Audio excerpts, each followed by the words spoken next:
to scare everybody. There we go. Yeah. And now I have, so as promised last week, last Saturday, a few weeks ago, we were talking to Luis and, among some of the members of the group, and we were talking about the times that we are living and all the difficult times and sometimes struggle and at some point we were thinking that we as humanity we are crossing these difficult times because of some of the decisions that we have made, but at some point as well we know there are lots of influence from the spiritual world. And then we were discussing about this question from the Spirits book 459, do the spirits influence our thoughts and actions? With the answer, they often direct both. Their influence is greater than you think, but very frequently it is they who guide you. So we were discussing about this question and the answer, and then we asked Luis and Livia to put together some thoughts and, to share their knowledge about that with us. So Luis and Livia, I will hand the ball over to you. I do not know if you have anything to share, but let me know so I can transfer the ball to you. Do you have a PowerPoint? Yes. Okay. Let me transfer. Okay. So everybody, thank you very much for being here with us. And I'd like to say that I decided to do something a little bit different in terms of the approach, because it's something that I liked. It's something my personal likes, that's electronics. When I was a kid, I decided to teach myself electronics. It was very helpful for me in the future, but to understand and dealing with mediumship and mediums. And one book by Chico Xavier called my attention a little past, called The Mechanics of Mediumship. And it's a book that starts speaking about electricity, generators, and things like that. And then they do an analogical approach about mediumship. I like that book very much because it came to my knowledge about electronics at that time. I don't know if it's going to be very boring, but it's going to be very short, I promise, right? First and foremost, so maybe Liv is not going to speak too much about this today, but Liv is going to speak to you about the cases, right? Because we have many cases in our lives, don't we, Liv, about this influence of, because we deal with spirits and mediums and mediumship all the time. So spiritual influence is something that it's, in our almost daily routine, a weekly routine. But I'm gonna share with you PowerPoint because I think I'd like to fundament it, so to base it in a very kind of a technical principle that I hope everybody can understand. This will stop sharing. Okay. Am I sharing already? Not yet, but you were the host now. Okay. Yes. Okay. Yeah. Alrighty then. Let's see here. Yeah, it's coming. Okay. So the concealed influence of the spirits upon our thoughts and actions. This is in the Spirits book by Allan and Kardec, right? But before that, I'd like to clarify something that is all the time in the Spirits book, all the time. And now when we start talking, every time we start talking about these things, I check this problem, which is the problem of language, Speaking about spiritual things is not easy. And sometimes there are hard discussions because of that, because the language doesn't help. And that's what the spirits painstakingly say in the Spirits book. Our language is very poor. Human language is very poor for us to explain things that are beyond your capacity or beyond the three-dimensional capacity you've been endowed with. So, in question number 3, for example, of the Spirit's book, they say, Kardec asks, could we say that God is the infinite? And then the answer comes, that would be an incomplete definition. Human speech is too impoverished and insufficient to define that which transcends human intelligence. So I picked 2 or 3 examples just for us to. Are you in a presentation mode? Because we can see you're not moving the slides, and we can see all the slides. So. Yeah. So sorry. Perhaps you're not sharing the right screen. Okay, maybe. What about now? Right? Oh, there you go. Yes. Now it's yeah. So I'm going to begin again. Sorry. I'm going to begin again. So now you just need to put the show mode. You are in the when you prepare. You're not in the presentation mode. Yeah, in the presentation. Not yet? Or at least not the right screen. There are two really here. Let me see here. Well, this one. Let me see now. Right? Not yet? It's in the slide mode. This one. Yes. There you go. Okay. Okay. So in question 13, Allan Kardec, or the Spirit say, you should understand that there are things that transcend the intelligence of the most intelligent person. Things your language cannot define because it is limited to your ideas and sensations. Because Kardec was always trying to review, he asked the same questions 3-4 times to see if the answers came from different mediums in a different way. And sometimes, or more often than not, the spirits say, look, it's very difficult for us to speak your language because we are talking from another dimensional atmosphere, right? So, for example, in question 28, they say, words do not matter much to us. It is up to you to formulate your language in a way that you can understand one another. Pay attention to that now. The disputes among you almost always arise because you cannot agree on the meaning of the words you use.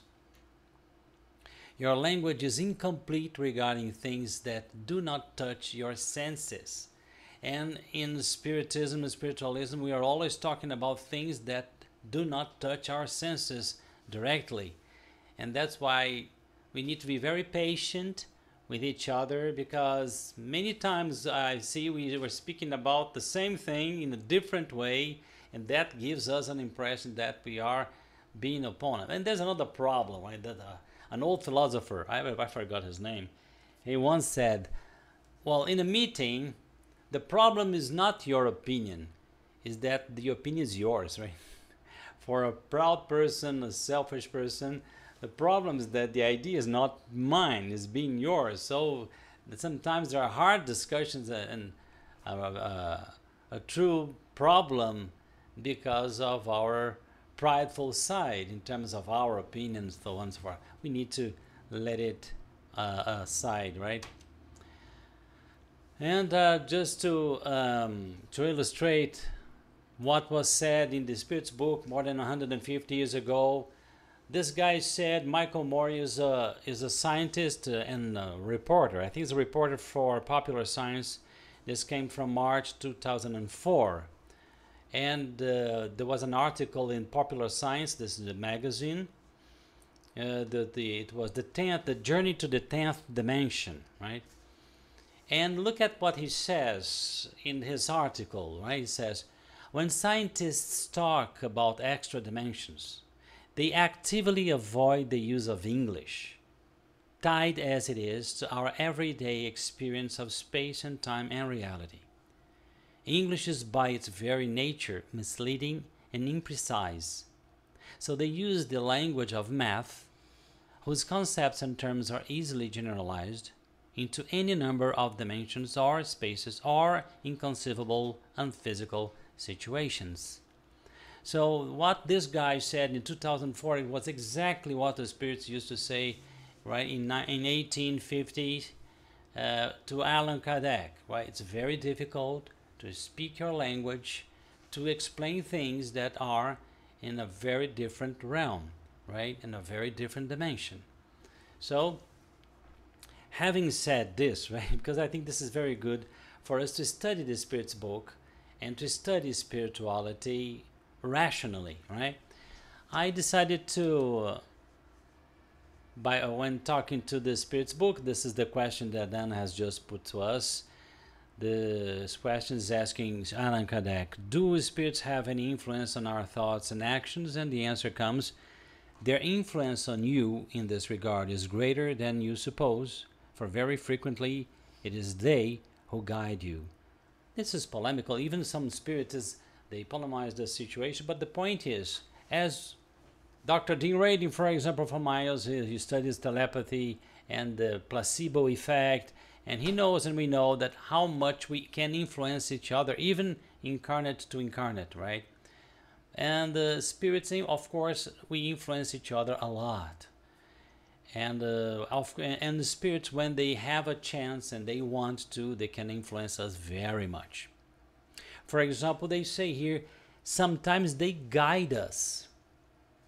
Let me tell you something. I've already seen mediums speaking about their guides. Yes, they are their guides. But it doesn't mean that the guides are good spirits, very nice guys. Right? Yeah, I'm talking to my guide here, the medium says. But after lots of evidence and lots of, study about the situation of that particular medium, you see that the guide is a friendly spirit to him. But not exactly a guide. Because in order for you to have a guide, you have to know if this guide is ethically prepared for a function like that, and not only a spiritual friend that likes the things you like and incentivates you even into bad actions. Do you understand? So in this sense, of course, we have the spirits can even guide us. It depends on who we hear, right? The same story of the Cherokee thing that Giles said the last meeting, right? Who we are listening to, who is our guide? But it can be a bad influence, right? Look, I like this, so forgive me if it's a little bit complex. But do you remember those old radios, right? Made of bulbs, of valves, right? This is what they call a variable capacitor. This picture here, a variable capacitor.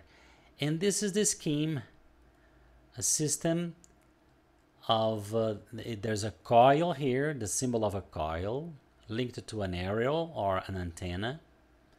And this is a component called variable capacitor. It's exactly this device we can see here in the picture.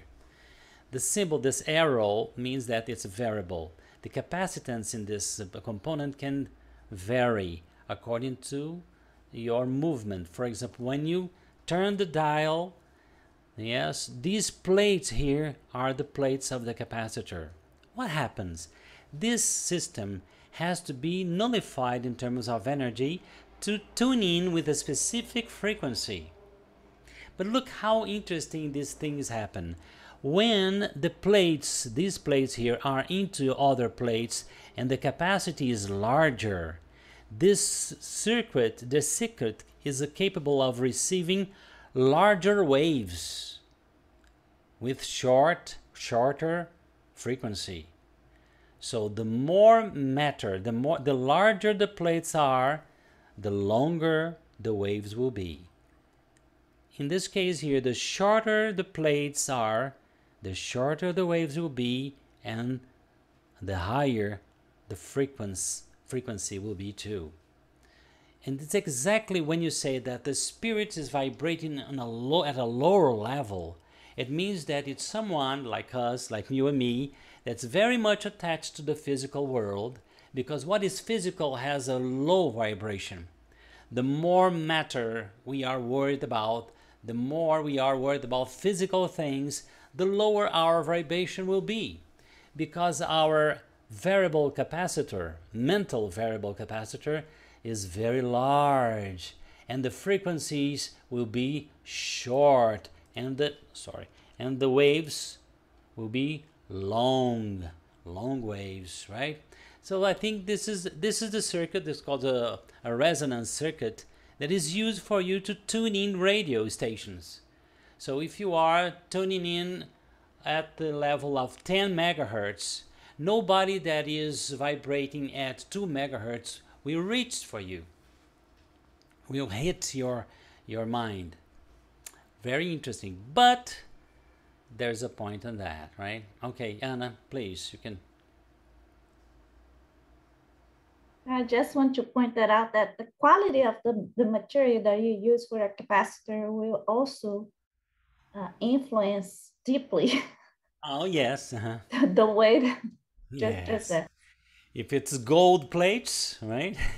You are a very sensitive person. A medium is a capacitor with gold plates, right? A person that is not that much is a capacitor of a tin, right? Tin plates, something like that. Yes, very interesting your heading. Look at this. I got it from the book The Mechanics of Mediumship by Chico Xavier and André Luiz, the Spirit. He is talking about the mediumistic generator, because that circuit here that we were talking about, if you just connect the circuit, right, to nothing, just here the way that it is, when the energy between the coil and the capacitor comes to an equilibrium, to a balance, it's over, nothing happens. But if you want to keep these things working, you have to connect this to a fount of energy, a source of energy, a battery, for example. So that's what I'm gonna talk a little bit about, the mediumistic generator. So the Spirit André Luiz says, let us now imagine the flow of mental electromagnetic energies, or fulcrum of waves from the communicating spirit and the medium, as two separate fields with positive and negative qualities respectively, with a potential difference which, for our purposes here, comprises a certain capacity for a specific connection. So let's see, a spirit connecting to the medium, right, through these waves.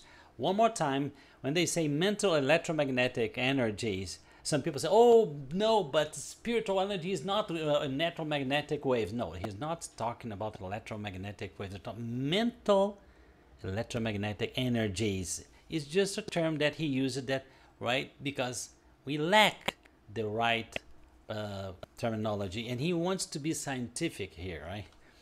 So once a conducting wire, this is under quotation marks because it's a conducting wire is the connection between the spirit and us, is established from one to the other, in this instance represented by the medium's thought of acceptance or adhesion.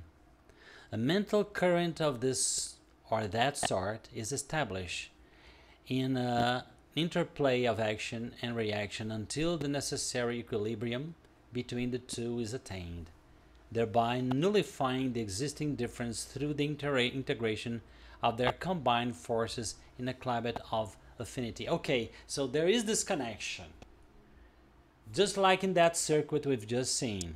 But if you want to keep that connection, there's a source of energy. We need a source of the battery. And what's the battery? When you nourish that connection somehow with your will.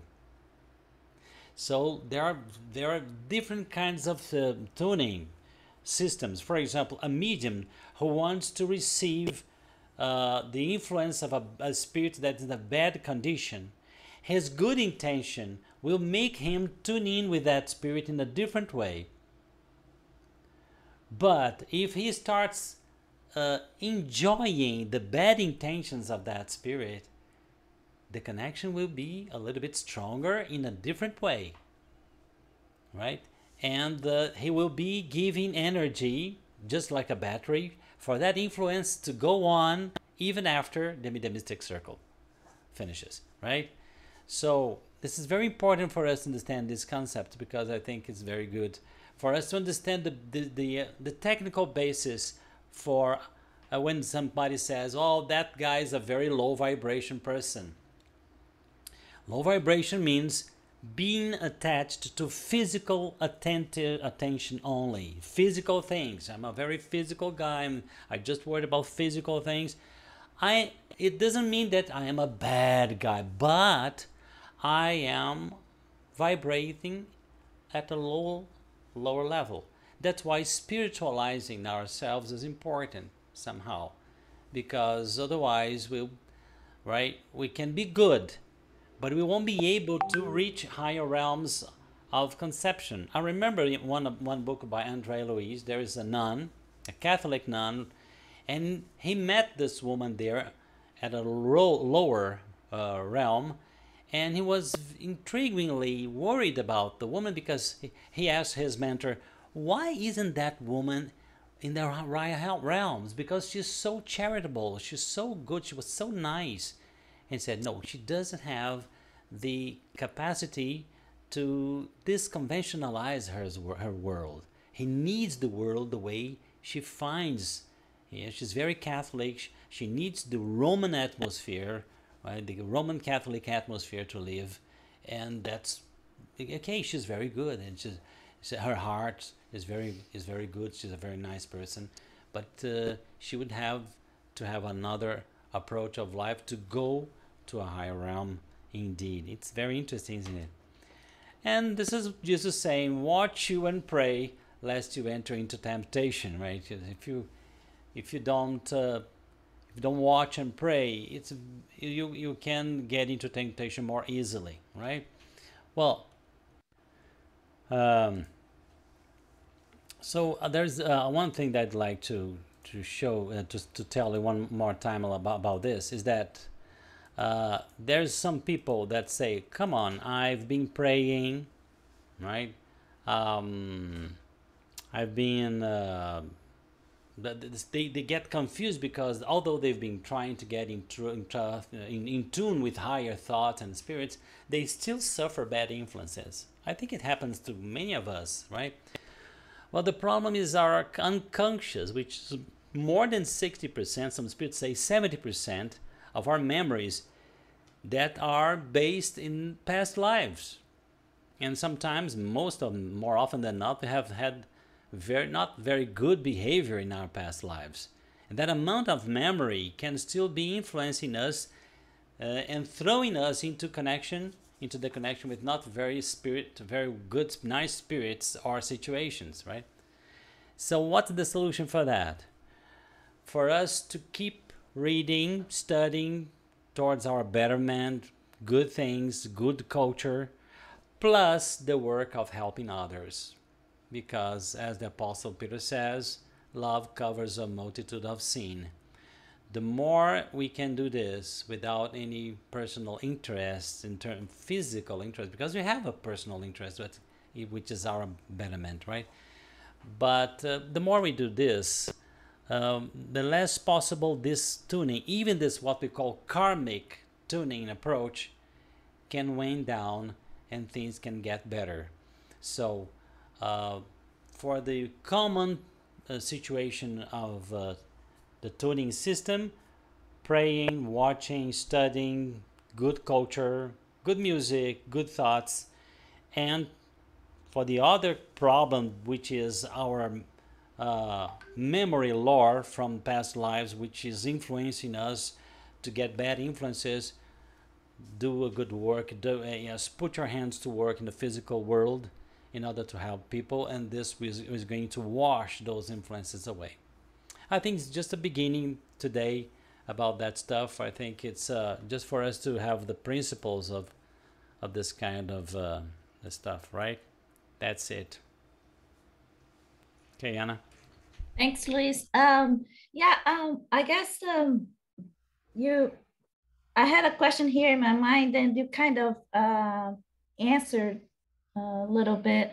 But when we were talking about the instructions from the spirits, I was thinking about the situation we are living today, because sometimes when I read the spirits books, I have the impression that it covers the situation when a medium, for example, or a single person trying to reach out to the spiritual realm. And but in this case, for example, in those days, we have a lot of people. We are under influence of a lot of people, incarnated and disincarnated. So how to balance all these influences, from incarnated, disincarnated, and plus our, past memories, past life memories, and it's like all together, it's all scenarios in a single event. So well, that's not a very easy question to answer, because these are very biblical times we're living. yes. In the Bible, they say that the iniquity would go so far that even those very high spirits, that the elect ones, could be kind of deceived by the situations we are living now. So I think the most important thing is for us to get into groups that are conscious, right? Because group is important. The group is what they call in the Bible the church, right? The church is not the temple. The church is the group of people, right? And that are getting together. I think it's important today to be a member of a group that people are rational, not fanatic, because we have today all bad tendencies and everywhere. If you feel the smell a rat of a fanaticism, dogmatism, be aware, right? Be aware of this kind of situations, and take care of yourself, because we know the more we live in this era, right? Of course, people, they will take on account the situation we are living, I think, because it's not easy. Try not to be influenced by bad things. Be very, when Jesus said watch, it's because we are very distracted nowadays, right? Mm-hmm. We're very distracted. And I remember a book, a very serious book. This book is a very serious book. It's a report about how the Lord and the darkness work in this world, and it's very evident. I think it's very valid what they say. It's called The Liberation by Chico Xavier too, André Luiz. This book, they say, the darkness wants people on earth to be distracted. Yes. Right, to be distracted, yes. So let us not be so distracted these days and be, well, what am I thinking? Where am I going? Why am I being so, lazy these days? Or why am I not being so interested in good things? Right? Because this is called passive obsession, right? The passive obsession is when you feel and you see that you are not right.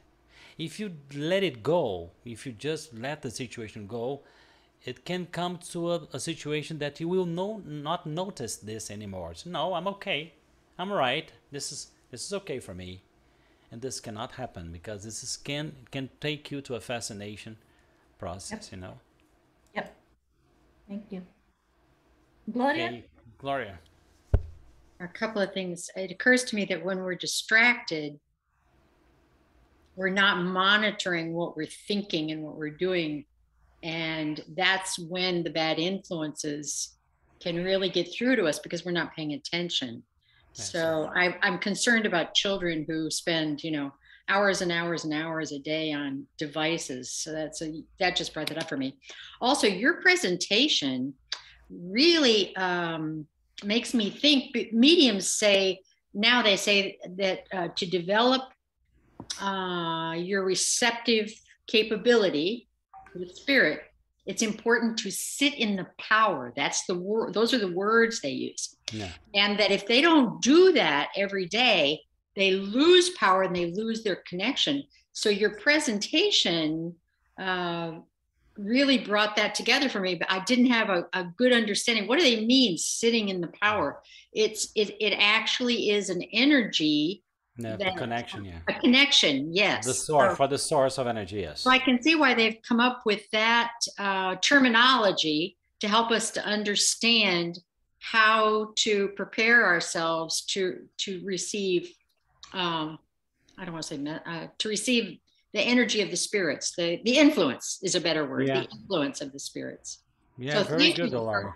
thank you for what you Thank presented. you for the feedback. Yes, and I remember that came to my mind when I was watching Wendy's meeting, and somebody asked, "What does this kind of lower vibration mean? What does it mean, right?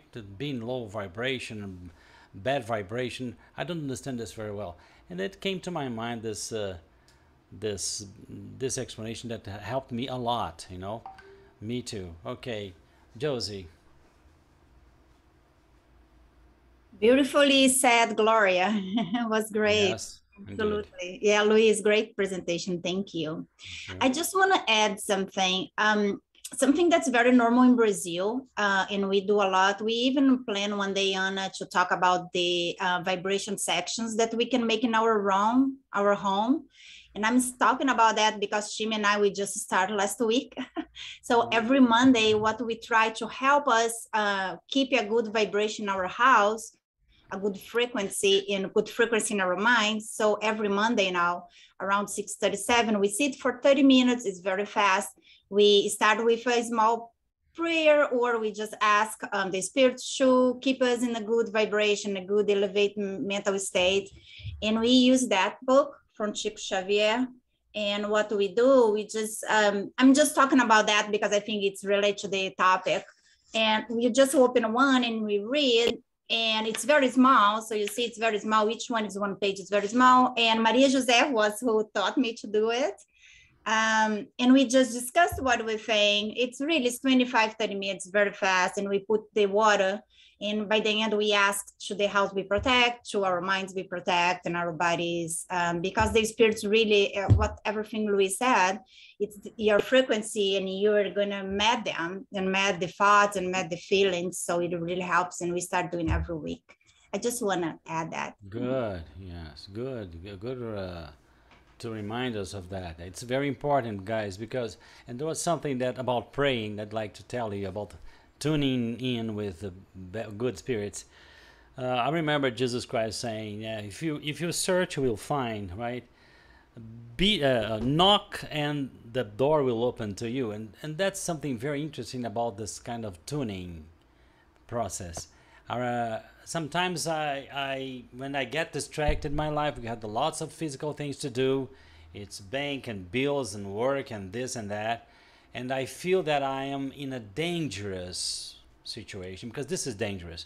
Mostly for people like me that studied all their lives about spiritual things. If you start getting into that, you need to pay a lot of attention that a trap can be in front of you and you cannot see. So I remember that one day I started to sit down and, okay, I'm gonna pray. But I was so distracted about physical things. But I said, no, I'll pray. I'll pray just like Jesus Christ said, don't pray like the Gentiles, right? Those people who think that the number of words they say, they will have effect on you. No, it's not the number of words. Jesus Christ criticized most everything of Christians do today. It's very funny, isn't it? But look, this is absolutely crazy. You know? Jesus Christ will criticize everything, most of the things Christians do. But so he said, and okay, but I remember knocking on the door and they will open. So it's kind of mantra. So sit down and pray one day, 5 minutes, 10 minutes, the next day. After 2 weeks, as if my spirit guide or my mentor said, okay, now give this guy a cup of tea or something to please him. And I felt the spiritual presence.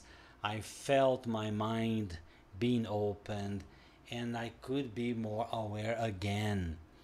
The spirits say that prayer doesn't exactly solve the problem, but sheds light on your way, right? You can see where the hole is, where the good pathways are, and everything more clearly. And living without this is getting into the karmic position of physical circumstances. So many things that have happened to our lives, you can, after you pass away, you say, oh, that was karmic. No, that was not exactly karmic, because you didn't have the habit of praying, right? So this lack of that habit, and women, let me tell you something, women, you are very sensitive, you have the sixth sense, right? Women should pray very much. You should pray a lot, because women that pray, they solve 60% of the daily problems, you know. Yeah, yeah, Gloria. Yes, I usually said this in lectures, and many people came back to me after years of saying that, Sergio, you've saved my life, because because you know, spiritists, because they are not Catholic, they are Protestant, they think that they don't need to pray. They need to be spiritualized. But no, prayer is a rule of thumb, you know. And then he said, I started praying. Because she said, I remember a woman said to me, Sergio, I can't tolerate myself, right? I think about my husband, how he is living along with me, because I cannot see myself in the mirror. I just can't put up with my voice, right? And after that, she started getting conscious. She started praying. She said, wow, so many things I was living, right? Just because I didn't pray, right? Yes, and because I said to her, okay, but don't give up. Pray 1 week, 2 weeks, 3 weeks, 4 weeks, one day, right? Just like Jesus Christ said, knock on the door, one day it will open, and you'll feel, wow, the nourishment I had been in need for so many years, now it's back. And then you will start facing life the way it is, right? Better for you. Anna. Yeah, thank you, Luis. Very well said. And I'd like to thank Josie as well, because what she mentioned is really something, it's very important for us to do as a habit, keeping the habit of praying. It's like walking in the grass. And if you walk just once, nobody will tell you did walk on that field grass. But if you continue day by day, if you do that, then you will see a pathway being formed. And this is just an image to keep us in our mind, because it's exactly what happens when we try to establish a connection between us and the spiritual world. It's not going to be, happen, at once. It's a matter of habit. You have to keep, doing it, one day, the next, and the next, and the next. So what Josie is doing, I'm also doing along with other friends every Wednesday night. And some of them, they were suffering from deep depression. Some of them thinking about suicide. Another one, struggling a lot with her daughter being in the, psychiatrist issues. And I remember one day I was not feeling well, and I was about to call them and cancel. But then I decided to do it anyway. I was not feeling well, but I decided to do it.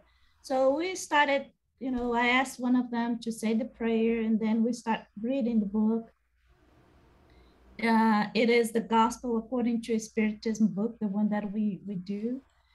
And as soon as somebody started reading the book, I saw there's 3 entities coming. And it was extremely strong, very, very strong presence. And they told me, please don't stop. We are just beginning to help them. Keep on doing, because that's the way that we have the influence. That's the way that we can do something to help. And well, the following week and a couple weeks later, then I noticed one of the ladies with deep depression, she sent me a note about the music.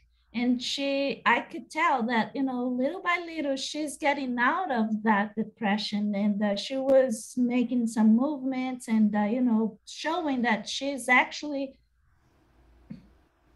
healing. And I was so happy about it. And but not only that, then the other one called me and said, guess what, my daughter is coming back from the hospital. She's coming back home, so now I can start working on her. It's going to be us. So it was not a good thing for her to be in that hospital, because of all the other cases, was something very, very hard for her to face. But it was a good sign as well that her daughter was coming back home. So this week, then we were doing reading the book, saying our prayers, etc. And then I saw this very, very bright light, and it was right in front of the door. And as we were saying the prayer, then the door opened and the light came in. It was such a beautiful thing to see. That's exactly what Louise was saying. That's the way I cannot stress enough how important it is to keep doing our prayers and keeping our connection, right? Wow, Yeah. Anna, that's beautiful.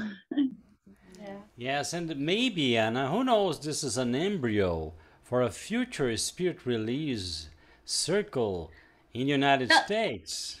You anticipating things for the next year. I was thinking about that's a project for this group. So let's see Yes, that would be how we very can do that nice. next year. It would be very nice, people. You could have lots of very interesting results, and you will see how much evidence happens when you are when we are talking about healing in this field, because we're not only talking about healing physical bodies, because many times we go to a medium because we are sick or have any problems, and you can be healed, but the problems is in the soul, right? The problem is in the soul, and this problem sometimes is not touched. Sometimes the medium that heals says, look, I'm healing you now, but if you don't correct, if you don't amend this situation, you'll be back with the same problem in the future. The medium sometimes says this, but sometimes words get in the way, and just a person forgets about that. And just like Jesus Christ used to do, well, I'm healing you, but let me tell you, don't get back to your peers, to your village. I mean, don't get in tune again with those kind of spirits and behavior, that otherwise you'll be sick again. So we are going to, when spirit release meetings tackles exactly the source of the problem, which is the spirit, and the higher spirits help a lot in this kind of work, right? It's amazing. And remember, this book you're reading, the Daily Bread, got the bronze medal in the United States in an association of philosophical depth of writings. Right? Very good book, excellent, indeed. Well, that's it for tonight, guys. For me, right? This can go on. All right, so let's go ahead and okay, so now you have to continue because you are the host. So yeah, me. Yeah, so can you make me the host? Yes, sorry. Allowed.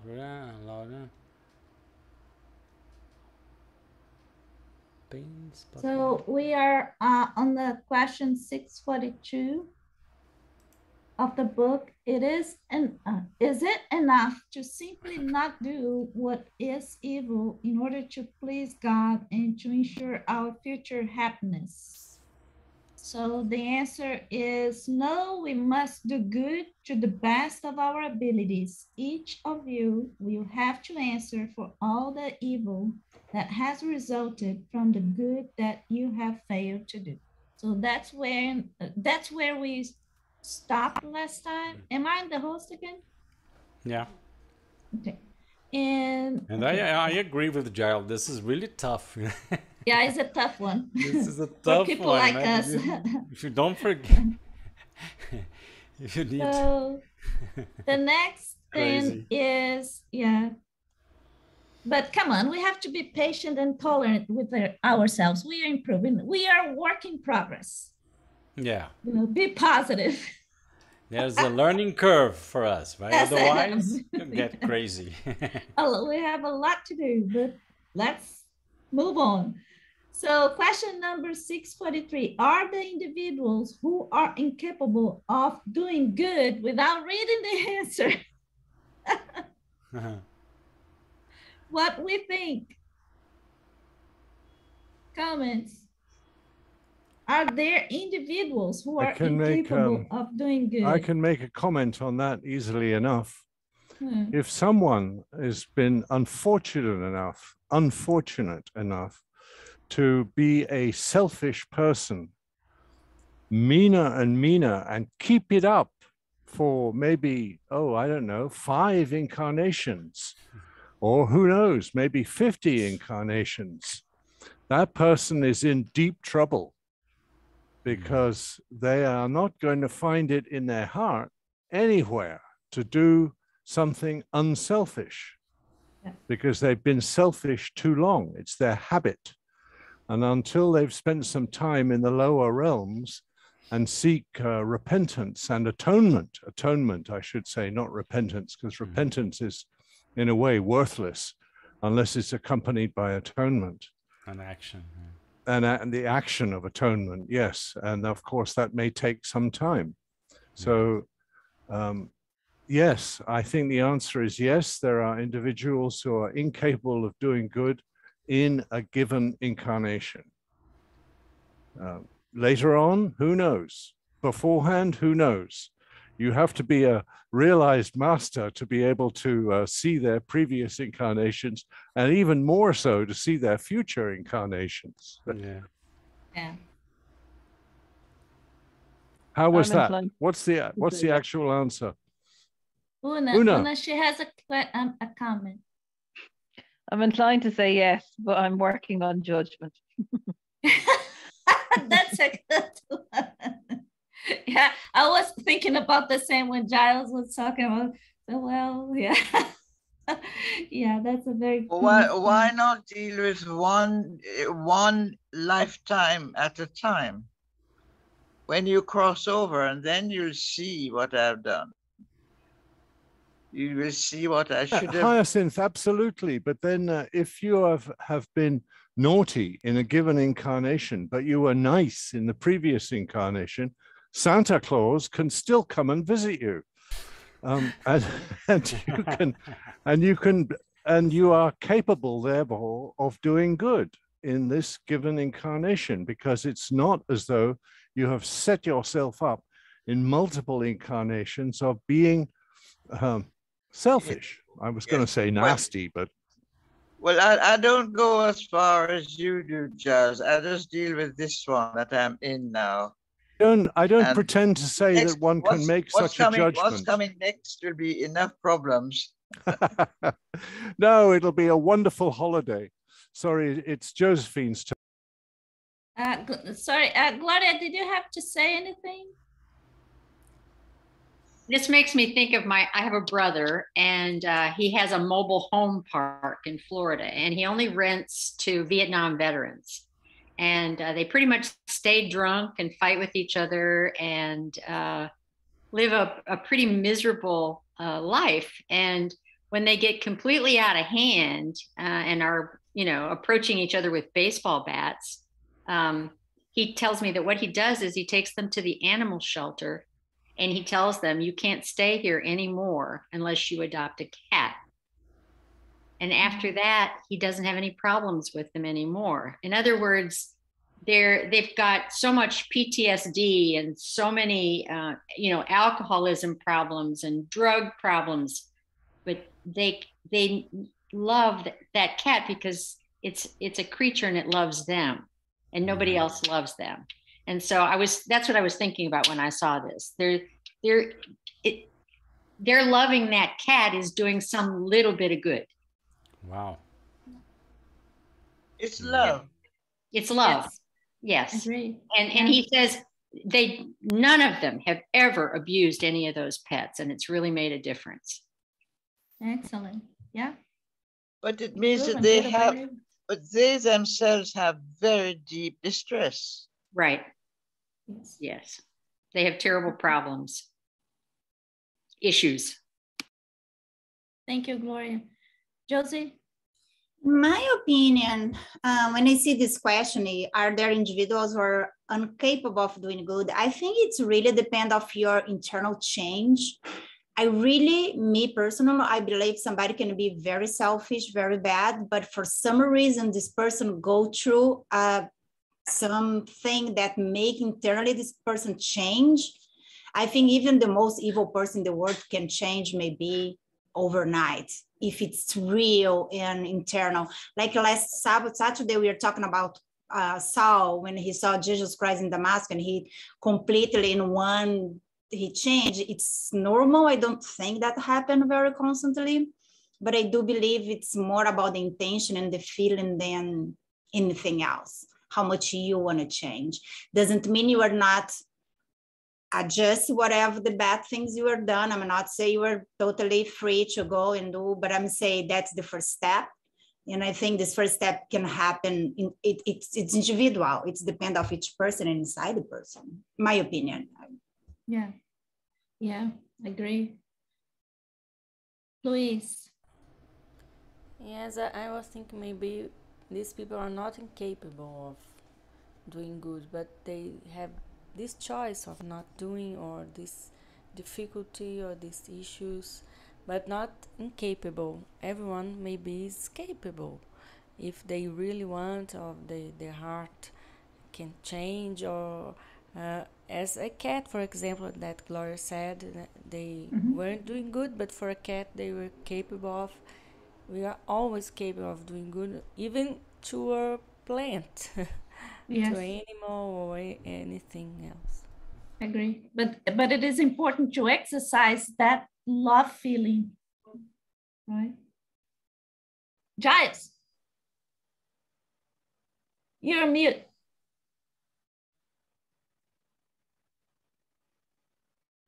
Different control. Okay, there you go. In business. I think the idea of somebody repenting and being nice for the rest of their incarnation after they have been nasty for 40 years is a sweet idea, as said in the Christmas Carol, but it makes no difference to the victims of their previous 40 years of nastiness. And therefore, this they have to pay. And even if they change their mind and start being sweet as honey pie, like in that movie, The Christmas Carol, for the rest of their lives, it doesn't release the pain they caused the victims. For this, they have to make atonement. And the atonement cannot be made just by, as in A Christmas Carol, spreading some money around to the urchins in the street. Go and buy a turkey and keep it for yourself. No, that doesn't work, because the victims are still hurt. And that has to be paid, because actions have consequences. I like the idea, Josie, that somebody can change, just as that Christmas Carol is a story, but I think by Dickens, is so repeated every year that somebody can say, I've changed my character and now it's okay. Okay, but not really. No, but sorry. Giles, I totally agree. Absolutely. I'm just saying it's the first step. is the first step to a redeeming, right? Is the first step in the person. And yes, the person, her feeling can change overnight, but yes, the readjust and whatever this person needs to do to compensate the bad, absolutely can take several lives. Yeah, absolutely. Louise or Livia? Yes, of course, I remember Scrooge, but I think he really changed. He could begin to be happy because he started to doing good. Not because he didn't have to repair, but he could be in a certain way happier and feeling good, and not just being with guilty, which paralyze you. So I think we have to do good, even if we have to repair something. We all have to repair many things, and we must do to be better and to repair in a better way. God is merciful. In this sense. Yeah. And reincarnation is a great tool for that, right? Because many times you have to rebuild, but through reincarnation, right? You took somebody's life, and then you receive that person as a son, as a daughter, right? Yeah. You're giving life to a person whose life was taken by you, for example. So that's why things go on and makes it easier. We see in the spirits books from Chico Xavier that sometimes the person that made the evil things is better spiritually than the victim. The victim is attached to the suffering, hatred, or to the hatred, and the guy that made them suffer is better, is doing good, is trying to repair, and it's in a better spiritual situation than the victims many times. So what is important is what is in our heart. Yeah. Hey, C. Hi, C. Yes, I think that we don't really know what is in the heart, and it's a divine spirit who know what is in the heart, and we don't know what the whole situation is. For example, if they say that a child chooses to be born with cancer for whatever many reasons, because it is paying off something, so we can't really judge. We don't know what the situation is. Yeah. And I think, but it has to be sincere. And then we will see how it goes. Because I remember there was a parable that Jesus talked about, the man born blind. And the disciples are asking him, so whose fault was it? Was it the man's fault or was it the parents? And he said it was nobody's fault. It was for you to learn to have compassion. So that this whole child perhaps had that's what I have chosen to do. That's what I'm going to do. Maybe in paying off something we don't really know. Yeah. So I think we just do the best we can with all the sincerity we can, because we can't fool, we don't fool anybody. Mm-hmm. Especially ourselves. Yeah. Gloria? On Sunday, the speaker talked about great losses. And in our conversation afterwards, I was telling the speaker that how I grieved after my birth father died, even though he was very narcissistic and he never hugged me, he never said I love you, he never had anything to do with me, he never supported me in any way, even though I reached out to him. And I think it was Wendy who said, wow, thinking in terms of pre-birth planning, wow, that was really something for him to take on that role in your life. And I've thought about that all week. And I thought, if he pre-birth planned with me to play that role in my life for my development, surely he's not going to have to pay for it in future lives because it was something we agreed to in our pre-birth planning. So I don't see how, Giles, I'm kind of, following up with this and what Hyacinth just said. If it's part of Spirit's plan that we play these roles in lives as we're reincarnated, I can't see how he would be punished for being the bad guy in my life, because he agreed to do that. He fulfilled the purpose. Yes.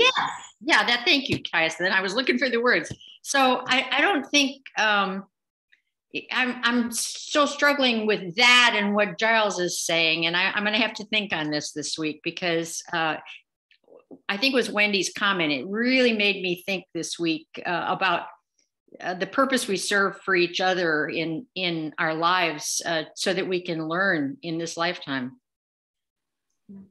It is very complex. It is. It is not something easy, especially to judge and to say, okay, I observed this lifetime and this is what's going on. I see, because this lifetime for us is like a picture, but it's just a frame out of a movie that is way beyond us. I mean, it's very complex. I agree. Maria, thank you, Gloria.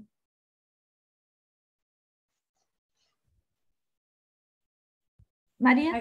I think that doing good is a matter of heal. But heal is weakened, but our heal is weakened because we dedicate very little time to understanding the needs of others. We have our attention and heal more focused on our needs. The times we live in today call for us to pay more attention to the needs around us. And we don't have to go far to do good.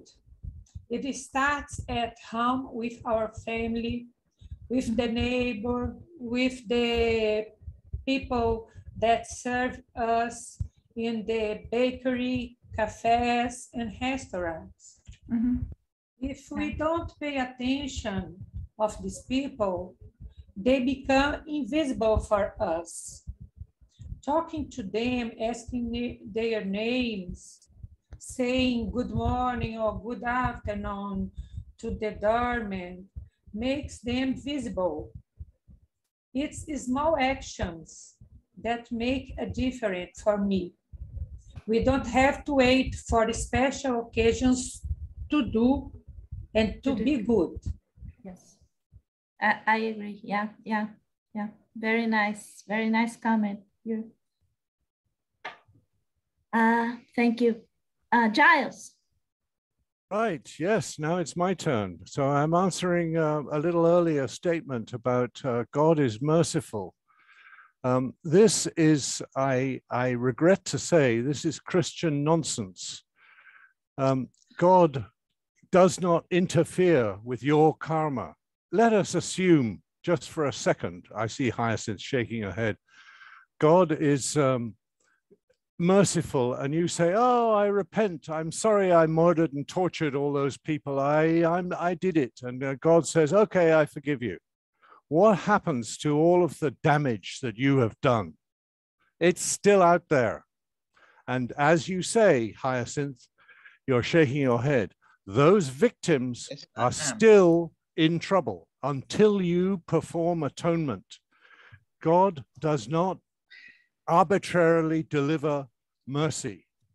Humans can deliver mercy because when somebody oppresses them, when you, Hyacinth, are oppressed by some nasty, selfish person, you can have mercy. And the mercy is forgiving that person. What are you shaking your head for? When you because I don't agree person, with you, Giles. That's that simple. You're the damaged person. The victim can have mercy on the oppressor. Nowhere else.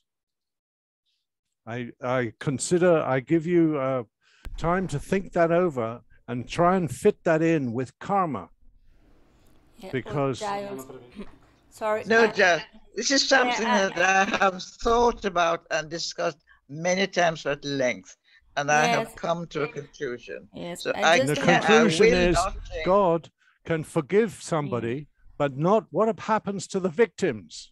but Yeah. that's not for you to decide, Giles. I'm not deciding what happens but to the victims. anybody, They're you the will see- people you murdered will and tortured see to death. We'll Sorry. see it Can I there. ask them? We'll I see just it said this word, and I want to answer him, and not to discuss, but just say why I said that. As we learned in the Spirit's book, the God's law is in our consciousness. So it's not God that punished us or give us mercy. It's our consciousness. So Yes. He is in our consciousness. So it's like Him is having mercy to us. As Jesus said, as the same mercy you give to others, you give back to you. Or as you judge others, you judge you. As the same way you measure the others, you measure yourself, because it is in your consciousness. If you are punishing another one, you punish yourself. So if you made something evil to another one, you will have to repair your consciousness first of all, then repair another one. But as Jesus said, if the other one doesn't accept your repair, you have to repair yourself. So you have to repair your conscience. And if you repair your conscience, you will be merciful with yourself. And your conscience is God in us, our consciousness. So it's like God giving mercy to us. It's the way God gives us mercy. As we begin merciful, we have more mercy with us. So it's like God giving mercy to us. It's the way that He acts in ourselves. It's with our consciousness that He put His laws in our consciousness. Just for that. And as we evolve, we gave more good lives and more merciful life, a way of living. That's the way I think the Spirit says for us. It's not like religious things, a man punishing or giving mercy to us. It's inside us. Yeah, I just want to put an example on what you just said. And forgive me, Gloria and Una, but I have to take the opportunity here as an example of what Livia just said. I am working on bringing someone to talk to us about all the reincarnations, all the past lives from Emmanuel, the spiritual guide for Chico Xavier.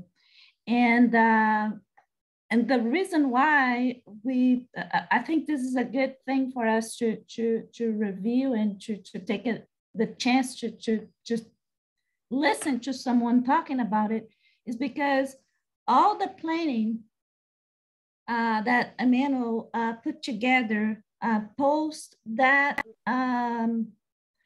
life when he was a senator in Rome, and then he met with Jesus, and he didn't recognize at that time who actually Jesus was. Instead, he stuck with his pride and with his position on earth as a senator.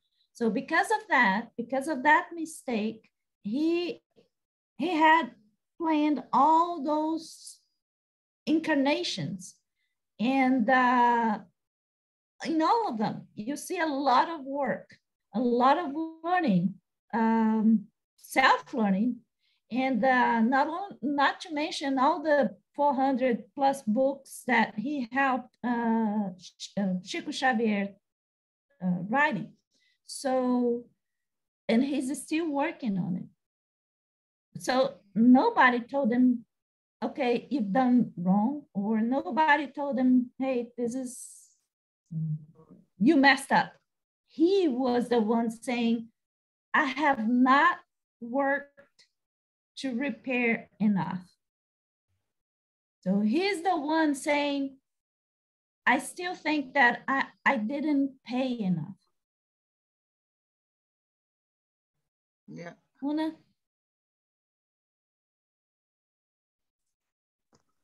Thanks, Anna. Yeah, so I mean, if you look around the world at the moment, it's really easy to go, yeah, there are people incapable of doing good. But then there's a judgment thing, and coming back to what Gloria was talking about, in pre-birth planning, certain situations are set up, and it's hard to tell from, or I find it hard to tell from my perspective and from a human perspective, what situations I may or may not have set up for whatever reason, for whatever learning or whatever like that. So I find it difficult to make a call, or I'm trying, on what is real, what is good and what is not good, or whether somebody is or isn't capable of goodness, because I don't know what situations I set up before I came here or what I agreed to.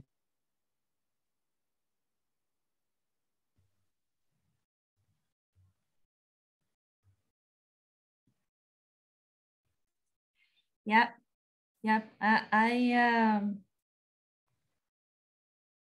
Yeah, it's a very nice comment, very nice thought. Yeah. Very well said. Thank you. Josie. Yes, and when I agree, it's hard how we are not supposed to judge. So how we judge what's good is bad, and it's a really good point. Absolutely, we need to think about.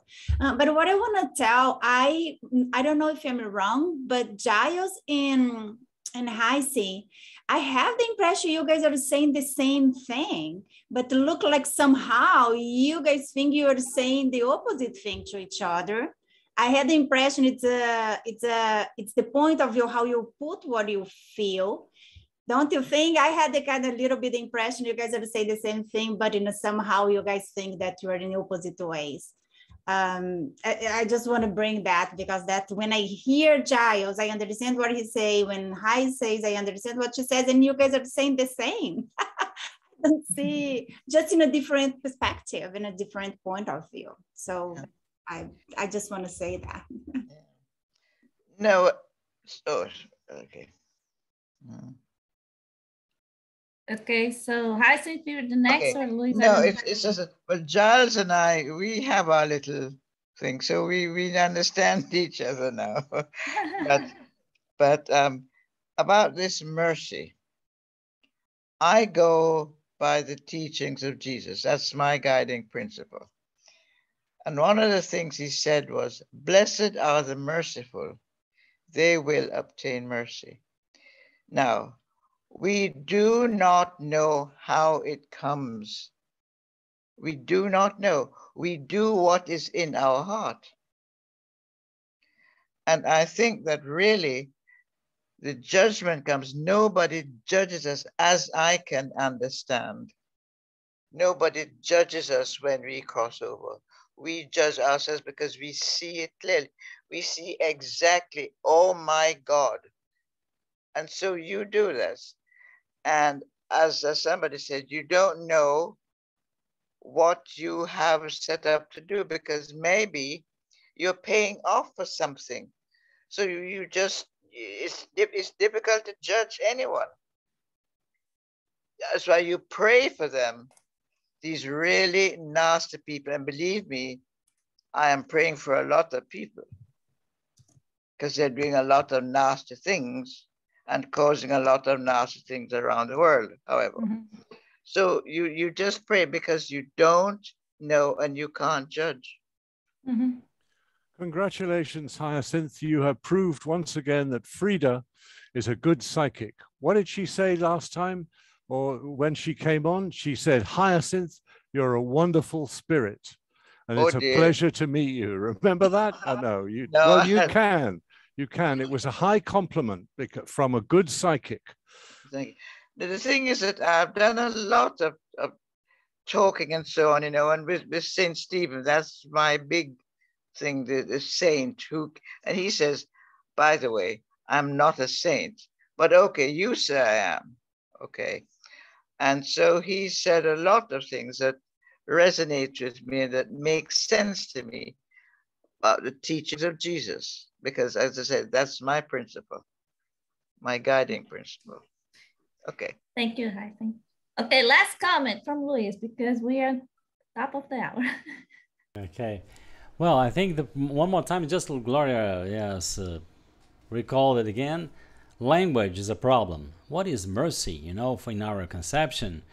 Because, for example, mercy for me is, suppose God is the principal of a school, and in front of him there are two students, both made the same mistakes, but one of them is very rebellious. He doesn't even get to know the rules of the school, and the other is very dedicated, devoted, has principles. He is a very, you know, how can I say, helpful guy, but he made the same mistake as the other. Who this principal will be more merciful with, you know? So he said, oh, okay, of course, you are a good guy. I know you made a mistake, or just like the other, but of course, the resources that he will have to repair his mistake will be different from the resources of the rebellious guy. Do you understand? That's only the thing about mercy is about that. Yes, the debt is there. The debt is there, and Giles is right when he says, okay, the debt is there. We're not going to remove it, but the ways we'll have in our lives, in our situations, to pay for that debt is what we call mercy, right? Mm-hmm. So mercy is the way. For example, the spirits say, for example, acquire knowledge, because knowledge opens a range of chances for you to pay for your debts in different ways. So if you stabbed 100 people last reincarnation and you became a very good surgeon this reincarnation, it's somehow a way of, you know, paying for something that you did in the past.